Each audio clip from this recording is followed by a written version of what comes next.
میرا محترم بزرگوں بھائیوں، کچھ لوگ مسلمانوں کو طرح طرح سے سمجھاتے ہیں، بتاتے ہیں کہ مسلمانوں قربانی نہ کرو۔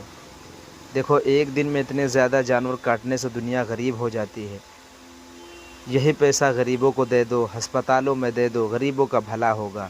ان بیوقوفوں اور جاہلوں سے کہا جائے، کیا فلموں کا پیسہ، اخبارات اور اشتہارات کا پیسہ غریبوں کو نہیں دیا جا سکتا؟ قربانی میرے آقا صلی اللہ علیہ وسلم کی سنت ہے۔ قربانی اسلامی شریعت کا واجب حکم ہے۔ قربانی حضرت ابراہیم علیہ السلام کی سنت ہے۔ قربانی مسلمانوں کی روحانی خوشی ہے۔ قربانی اللہ پاک کی دعوت ہے۔ قربانی رب کی محبت ہے۔ قربانی ایک فدائی نبی کی یادگار ہے۔ قربانی اسلامی معاشیت کا ایک سنہرا قانون ہے۔ قربانی فطرت کے ترجمان ہے۔ دانش کے نام پر، عقل کے نام پر اسلام میں کاٹ چھانٹ کرنے والوں، اپنی آواز کہیں اور لے جاؤ۔ میرے جیسے سادہ مسلمان کے لیے وہ منظر کافی ہے کہ سیدنا ابراہیم علیہ السلام ہاتھ میں چھری لیے ہوئے، دل میں جذبہ تھامے، آنکھوں پر پٹی باندھے اس اسماعیل علیہ السلام کی گردن پر چھری چلا رہے ہیں، جو ان کو بہت پیارا تھا، بہت پیارا۔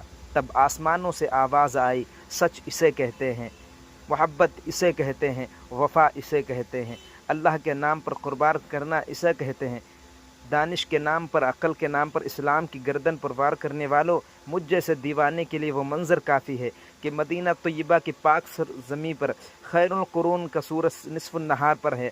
آسمان جھانک کر مسرت سے دیکھ رہا ہے، ساری مخلوق ادب کے ساتھ متوجہ ہیں۔ میرے پیارے آقا مدنی صلی اللہ علیہ وسلم، ہاں بہت پیارے، بے حد پیارے، میرے محبوب رہبر حضرت محمد مصطفیٰ احمد مصطفیٰ صلی اللہ علیہ وسلم اپنے عظیم رب کی تکبیر پڑھ کر اپنے پیارے ہاتھوں سے دمبہ ذبح کر رہے ہیں۔